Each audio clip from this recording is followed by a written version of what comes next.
Hello guys, for today's video, magluluto tayo ng aming lunch. Yan, naka-ready na yung aking chicken. Tapos yung mga ingredients ko, andyan na. Ayan. May saffron ako dito. So yan, bali ang lulutuin ko ay chicken biryani. Chicken biryani ala Mami Nori. Lagyan natin siya ng oil. Medyo madami. Yan, siguro kunti pa. Ayan, mainit na ating kawali kaldero.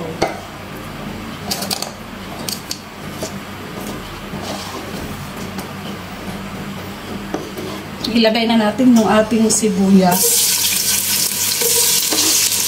Madaming sibuyas, mas masarap kasi. Pwede rin itong lagyan ng green chili. Kaya lang wala akong green chili. So, habang nahalo natin itong sibuyas, lagay na natin itong cinnamon stick. And then, lagyan din natin yung cloves. And cardamom. Bali, powder na to. Cardamom powder. Konti lang. Ito yung cardamom. Yung sabi, pagbuo pa siya.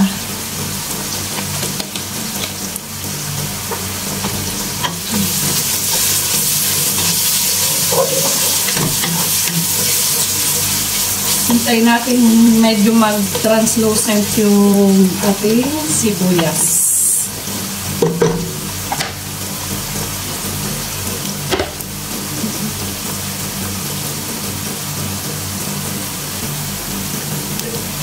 Ayan, medyo ready na yung ating sibuyas or onion. So, doon nga pala sa mga hindi pa nakasubscribe sa channel ko, please subscribe and pakiclick na rin ang notification bell para kayo ay updated sa aking mga i-upload na video. And then, ilagay na natin ang garlic.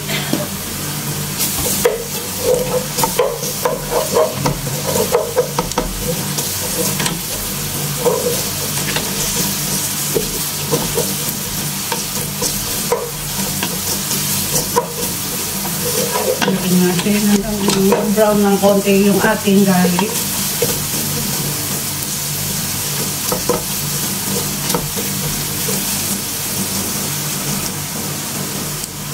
Ayan, may pagka-brown na yung ating garlic at saka onion. Ngayon ay isusunod na natin itong chicken. Ouch, mainit. Bago ko nga pala ilagay itong chicken, shout out muna sa aking team support at team Kubo. Yan, mega love shout out sa inyo. At shout out na rin sa team Solid. And so, and then ilalagay ko na itong chicken.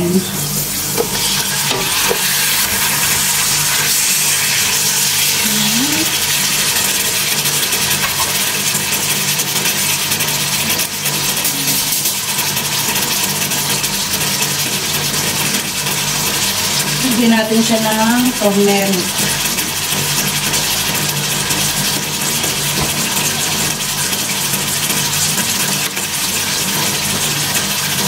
At saka, ito, konti lang.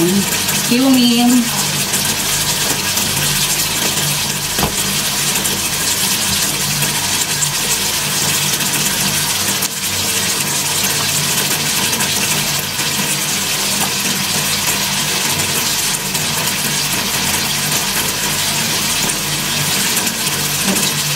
Lagyan din natin ng mixed spices ito. Parang Arabic spices. Okay, haluin na natin.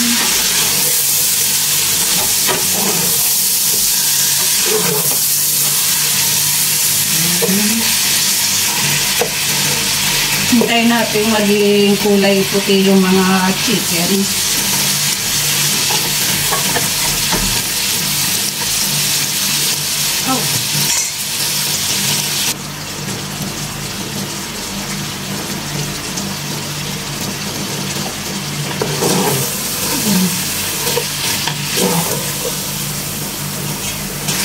Lalagyan ko rin nga pala ito ng ano, potato.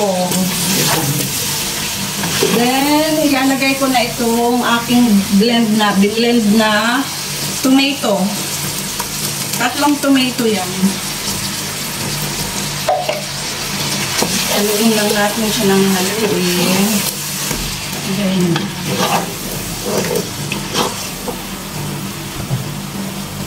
Then, lagyan natin siya ng salt. Mga 2 teaspoon.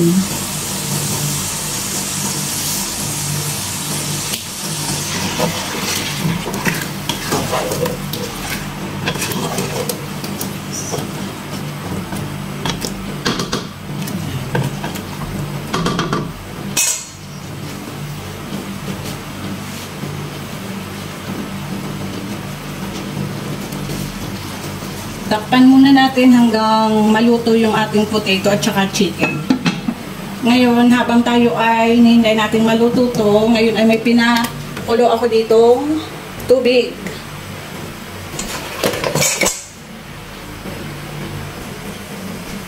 Yan ang ating pinakulo na tubig. Lalagyan ko din siya ng cinnamon stick. Then, yan, asin. 2 teaspoon din. And olive oil. Ngayon ay lulutuin ko itong bigas na, iluluto natin siya ng half cook. Ayan. Malinis niya, ibinabad ko siya, mga 1 oras ko siya ibinabad. Kasi ano to, basmati rice. Ayan. Then, lulutuin natin siya ng half cook lang.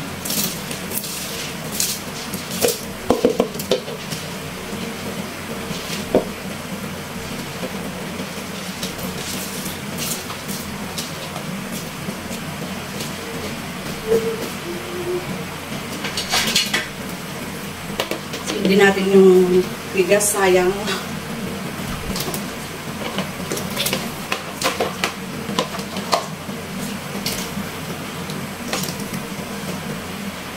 Hintayin natin kumulo. Nakadami yung tubig ko.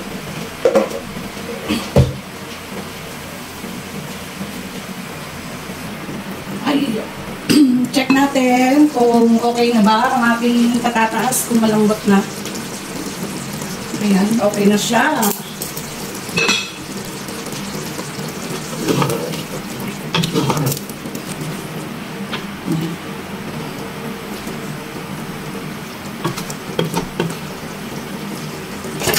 Ngayon ay ang ating kanin. Pwede na rin siya. Baka din ang aking sasalain na lang. Mainit!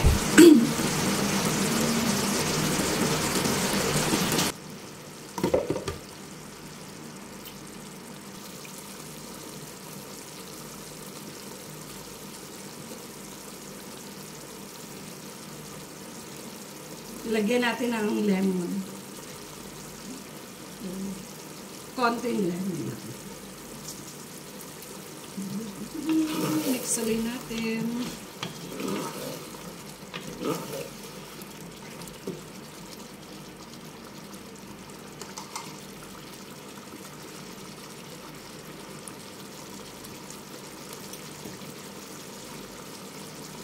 Saffron, lalagyan ko ng saffron para medyo may kulay ang ating kanin.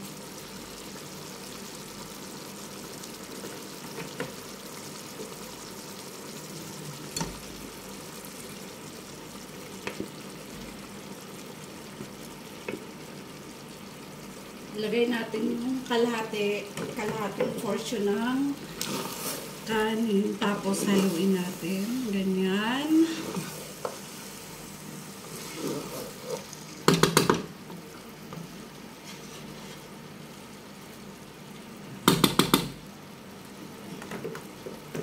Tapos ilagay natin yung natitira.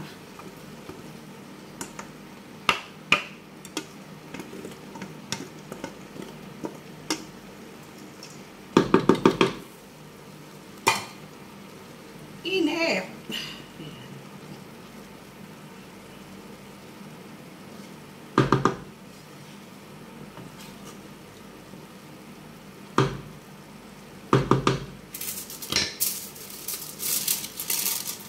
yung exciting part.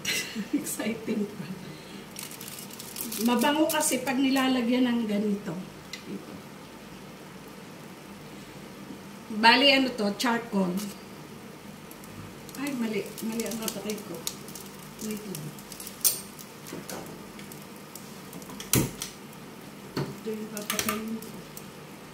And then, lalagyan natin siya ng olive oil. Ay, dapat pala olive oil muna ang aking inilagay. Mali. Tapos, saka ko inilagay yung charcoal. Yan. Yan yung makakapagpabango dyan. Yung usok. And then, lalagyan natin muna ng foil. Kasi half cook pa lang yung bigas, yung kanin. So, kailangan natin lutuin pa. Takpan natin yung foil sa pinakamahinang apoy. Ayan. So, yun. After siguro mga 15 minutes, okay na to.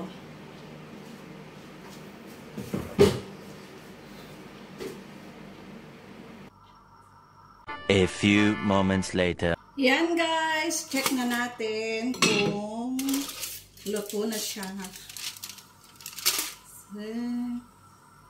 Bango. Tanggalin na natin ito. Siguro naman to luto na.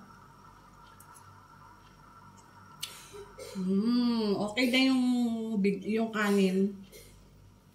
So yan ang aking chicken biryani. Chicken biryani ala Mami Nori. Let's eat. Bye. Thank you for watching. Meron nga palang kapartner to, yogurt. Yan, nilagyan ko siya ng salt and pepper at saka garlic. Yan, and lemon. Masarap tong kainin chicken biryani with yogurt. Bye!